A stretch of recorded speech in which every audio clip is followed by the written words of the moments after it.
So,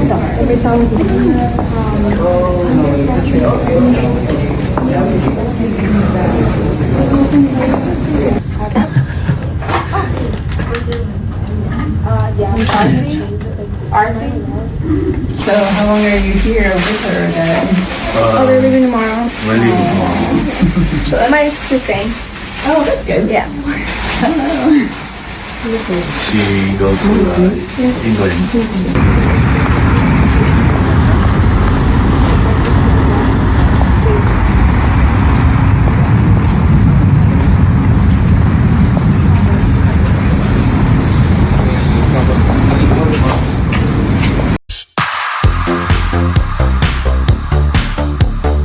Ito mas mahaba ang ating talakayan dito sa ginagawang kabutihan ni na dating Senador Manny Pacquiao at Jinky sa kanilang mga anak. Kapag ikaw ay isang magulang na pinagkaitan ng pagkakataon na makapagtapos ng pag-aaral dahil sa kahirapan, ito yung isang leksyon na ayaw mong mangyari sa iyong mga anak. At si Pacman, aminado naman siya, hindi ako talaga nakapag-aral. Kasi hirap na hirap kami noon. Nangangahoy nga lang ako para makadagdag. Nagtitinda ako ng pandesal. Kaya sa kanilang mga anak ni Jinky, ayaw niyang mangyari yung ganon.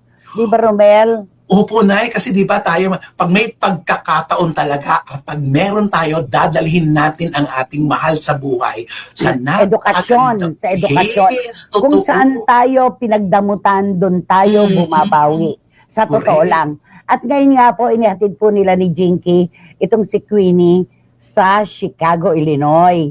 Kasi po mag-aaral na po siya sa Loyola University sa Chicago. At maloka ka, ang kursong kukunin, Forensic Science. Nasa linya rin ang science itong si sa UK naman nag-aaral. Nasa London nag-aaral doon si Princess. Kaya talagang suportado ng mag-asawa ang kanilang mga anak. At doon kapag nag-aral ka talaga dyan sa Chicago, magdodorm ka talaga para proteksyon sa mga estudyante.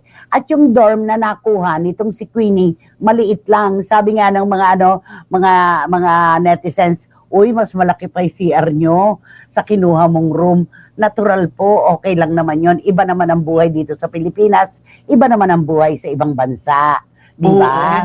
At saka tuwang-tuwa sa yung mga tao na yung mga pinopost ni Jinky Pacquiao na si Manny Pacquiao, si Senator Manny Pacquiao nag-ayos ang bedsheet. Tapos siya na may ang galing, nakakatuwa. Double deck po kasi yon. Yung ibabaw, yung pangalawa na dun matutulog si Queenie.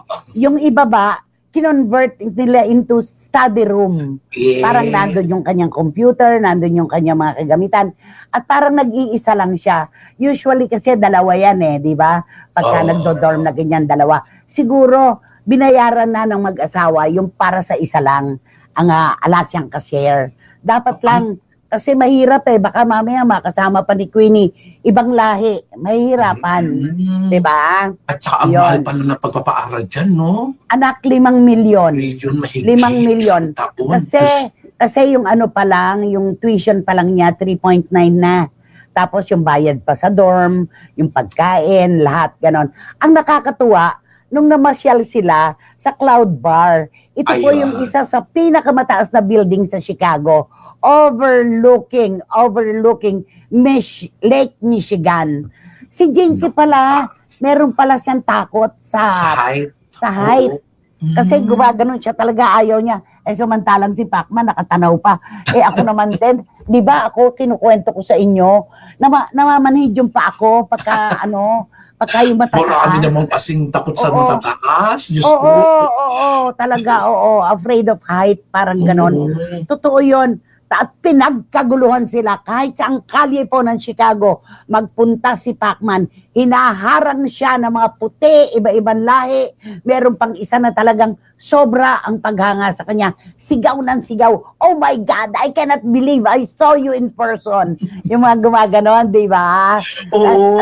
At napakabait ni Pacman talaga. Lahat ng lumapit sa kanya, pinagbibigyan niya ng picture, pinipirmahan niya yung mga dala-dala. Correct. Yun, oo. At saka namin kapuri-puri din talaga to si Queenie. Napakasimpleng bata. Ano? Nakita mo hindi? Lahat ng mga anak nila, ganon. Sobra. Oo. Sa Oo. Brent, nagtapos itong lahat ng mga anak nila, sa Brent International School, nagtataka nga kami na, di ba, kinuwento ko na, sabi niya, nanay, yung mga anak ko, spoken yung bawawaw na, dati-dati, daddy, ganun lang ngayon daw, what's up? Ginaganon na raw siya, what's Galing. up? Di ba? Nakakatuwa. Nakita mo yung mga anak mo gano'n. Oo. Alam mo, nakakatuwa yung ganito, Hana, yung wala sa kanila at hindi nila naranasan talaga, yun Yun ang talagang ipinapibigay ibibigay mo. nila sa kanilang mga anak. Napaka-responsableng mga magulang. Ito, meron dito, si Ching Bautista Silverio. Napakaganda ng pagpapalaki ni Jinky at ni Manny Pacquiao sa mga anak nila. He was deprived of a good education, so instead, they prioritized their children's studies. A good education is a foundation of a good future. Tama. Yes. Di ba nga, Ching, sabi ng ating mga magulang, ito ang tanging kayamanan na hindi mananakaw sa atin ninuman. Yan yon. Okay. Pareho tayo na, takot din po ako sa matataas. Diyos ko, feeling ko, lumulutang ako. Manhid lahat, sabi ni Marichu. Ako naman, Marichu, iba. Pagka nasa itaas na itaas, tapos tumingin ka, parang may nanghahali na sa'yo na tumalon. Ay, Di ba? Parang ganon. Parang may halika. Parang ganon. Takot ako talaga nanginginig yung pa ako namamanhid. Sa totoo lang. Eto. Eto, anak ko naglulundagan. Ang daming nagte-text. Eto, sabi ni Snags, kahit gaano kasikat at kalaki ang hiyaman ng pamilya, ipinapakita nilang ang totoong pamana ay ang magandang edukasyon.